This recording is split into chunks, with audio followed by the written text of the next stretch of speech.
There will never be another movie like Everything Everywhere All at Once. If someone told me at the start of 2022 that a Best Picture nominee would include scenes of rocks chasing after each other in this, I probably would have considered the existence of a multiverse, because there's no way such a movie could ever share a category with Steven Spielberg's childhood and the one we live in. But shockingly, and I can still hardly believe it myself, Everything Everywhere All at Once is one of the more philosophically relevant movies of recent memory. It was refreshing to watch a movie confront enormous questions about finding meaning in a way that doesn't make you feel like the directors are impressed by their own insights. You could even say that it was a joy to watch. Sorry, not sure what came over me there. Everything Everywhere is not an existential drama with a strange aspect ratio where a dude in overalls gives a pretentious monologue about mortality. And I don't hate a ghost story, it has its moments, but a lot of people would turn that movie off in 20 minutes. The action-packed redemption story of Evelyn is impossible to look away from. There are too many examples of visual brilliance to list off, but all of the technical greatness works in support of the central themes.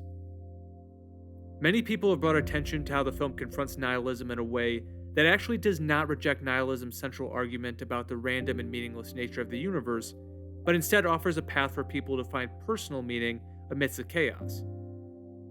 It's an interesting message and one worthy of discussion, but what I enjoyed most about the multiverse and Everything Everywhere is how it's used to visualize a common but harmful tendency: the tendency to dwell on what could have been.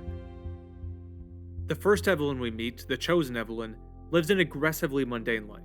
She runs a moderately successful laundromat with her husband and goes to great lengths to make sure her tiny world of order isn't disrupted. Even googly eyes planted around the building must be terminated with extreme prejudice because she wants to make sure life is, quote, easier and more simple. But underneath that stated goal, Evelyn desires something much more. Just the sight of daytime TV is enough to send her into a vision of a different life, a life where she's a center stage camera magnet worthy of global admiration. But then her giggling husband interrupts that vision to remind her of the seemingly insignificant life she lives.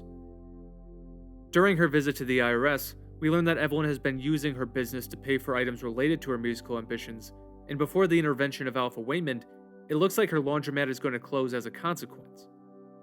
So even before the introduction of the multiverse, Evelyn is harming the life she has by not letting go of the life she once wanted.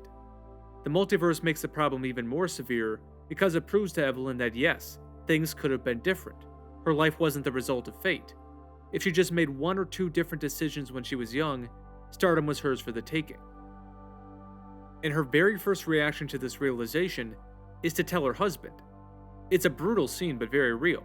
She tells him, "I saw my life without you, and it was beautiful.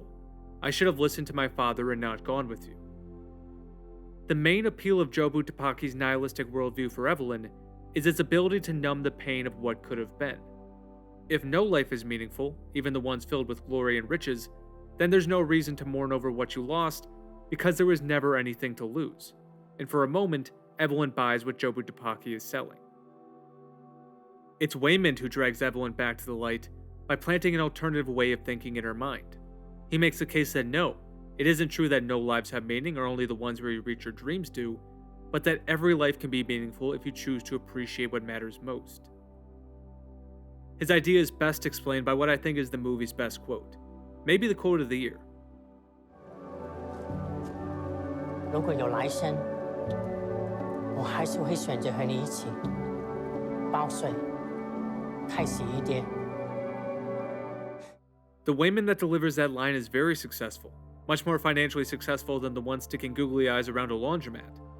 But he's less fulfilled because he isn't spending his life with the person he loves. After seeing his pain, Evelyn is able to fully appreciate the optimism and loving nature of her Waymond. In fact, she uses his life as a model for redemption. Evelyn begins fixing the relationships around her instead of destroying them, and she even saves the agent of chaos herself from nihilistic self-destruction. When the journey is complete, she returns to the IRS with a smile on her face, because everyone she loves is around her, and that's all she cares about. The world we live in bombards us with alternate versions of what could be.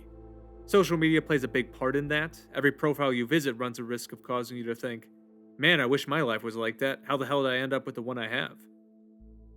Even TV commercials give us a visual representation of a better reality where we buy certain products. Buy this beer and you'll be hanging out with models when you're 60. Buy cryptocurrency and Become Like an Astronaut by John Wes Salmon and Kick a Bear's Ass. That one's actually pretty good.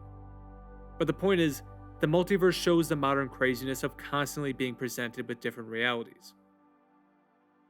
Of course, the message isn't be content with your life no matter what and don't try to reach your dreams. Absolutely not. Evelyn must go on the hero's journey to find a better perspective, so adventure is important.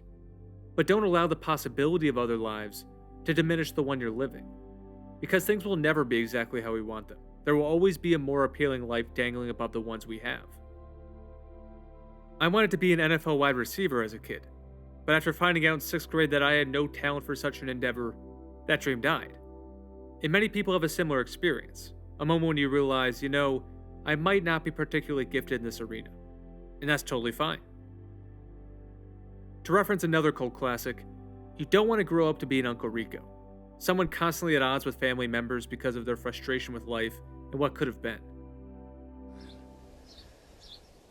You better believe things would have been different. I'd have gone pro. Instead, we can try to make those relationships strong. Because at the end of the day, all you really need are a few good people to play tetherball with or do taxes with. If you have that, you're rich. That's what Evelyn learns in Everything Everywhere All at Once, and it's a message we should all try to keep in the back of our minds. The Banshees of Inisherin is another amazing movie from 2022 that deals with life's bigger questions, so check out that analysis if you enjoyed this one, and make sure to like and subscribe on your way out to watch more content in the future. Thank you so much for stopping by, guys. Have an incredible rest of your day. I will talk to you soon.